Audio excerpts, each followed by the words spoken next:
By 8 p.m., the Capitol was declared free of rioters, and Vice President Pence called the Senate back into sessions. After a day of despair across Washington, D.C., Congress certified Joe Biden as the next president. Justice was restored, but American democracy had been tarnished forever. We should be really concerned about the trajectory of American politics, about what the future holds. Democracy, I think, is not inevitable. It's not irreversible. We know that democracies can backslide. We've seen it. We've seen it in Hungary. We've seen it in Poland. We've seen it in Brazil. And we're seeing that in the United States as well. We're witnessing a democratic decline. And that's deeply concerning.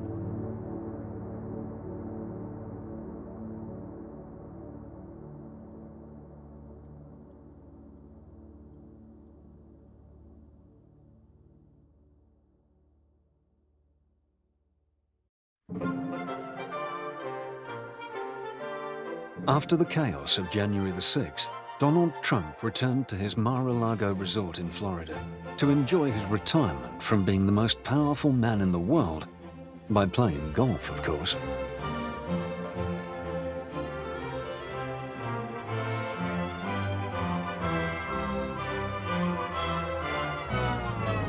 Unfortunately for Trump, the chaos associated with his time in office would set the tone for his post-election years. Donald Trump has become the first former United States president to face criminal charges in the documents mishandling case. For his attempt to overturn the results of an election. The case in New York relates to alleged hush money payments to an adult entertainer. On state charges stemming from his efforts to overturn Joe Biden's victory over him in the November 2020 election in Georgia. This is historic.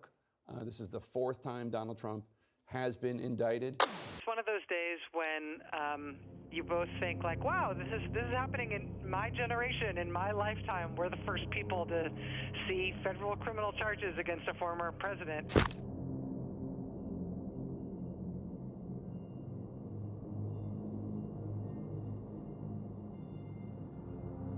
For the first 234 years of US history, no American president or former president had ever been indicted. That changed in 2023. Over a 4.5-month period, from March until August 2023, Donald Trump was charged in 4 criminal cases. In New York, he faced 34 felony counts in connection with hush money payments to a porn star. In Florida, he faced 40 felony counts for hoarding classified documents and impeding efforts to retrieve them. In Washington, D.C., he faced 4 felony counts for his efforts to overturn the 2020 election.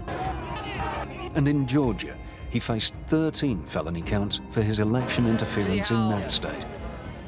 And even after all the charges were laid out, Trump's supporters were still on his side, and with each indictment were becoming more loyal than ever before.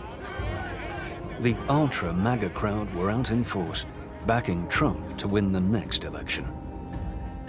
Here to support the 45th president, of course. Why not? Yeah.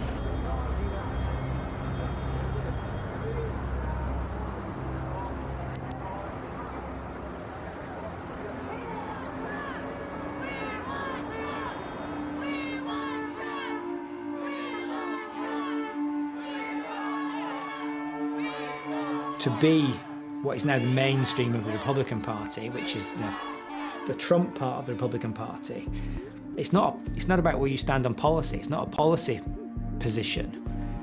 It's essentially determined about your position on Trump and the 2020 election. So to be part of the Trump crowd, to be part of this group, you have to be an election denier. That's it. That's the litmus test. It's not a policy test. It's you have to show your allegiance to Trump. What's more incredible, perhaps, is that Trump is not an outcast now. He's not been thrown out by the Republican Party. He's still the most important person in the party, and that he may, in 2024, be re-elected President of the United States. A Trump 2 presidency would look quite different. I think Trump has already talked quite openly about the things he would do differently with regard to tackling the deep state. I will shatter the deep state and restore government that is controlled by the people and for the people. He wants to try and create a new layer of administrators and officials who would be much more loyal to Team Trump. And I will wield that power very aggressively. Something very odd is happening in American politics today, where we can have a situation where a sitting president, tries to steal an election. But everybody, all legitimate authorities said was not stolen, that Biden was a legitimate winner.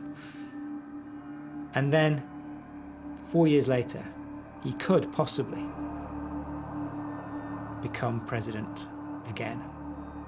That's remarkable. Let's indict him, let's destroy his life. But I'm out there, and I don't mind being out there because I'm doing something for this country, and I'm doing something for our Constitution. It's very important, far beyond me. And this can't be allowed to happen to other presidents. It should never be allowed to happen in the future. But this is far beyond me. This is bigger than Trump. This is bigger than me. This is bigger than my presidency.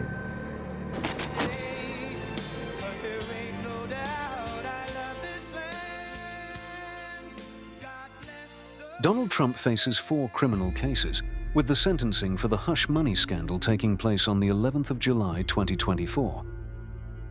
Just days before the start of the Republican National Convention on the 15th of July, where Trump is expected to be formally nominated for president.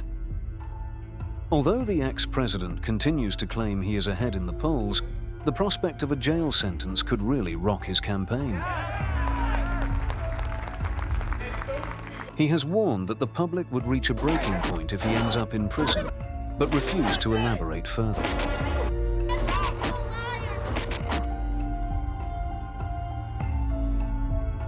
However, at a time of such high intensity, the prospect of civil unrest and violence could very much rear its ugly head once again.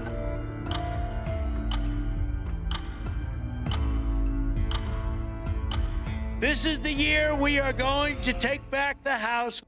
We are going to take back the Senate. And in 2024, we are going to take back the White House. And we are going to take back America.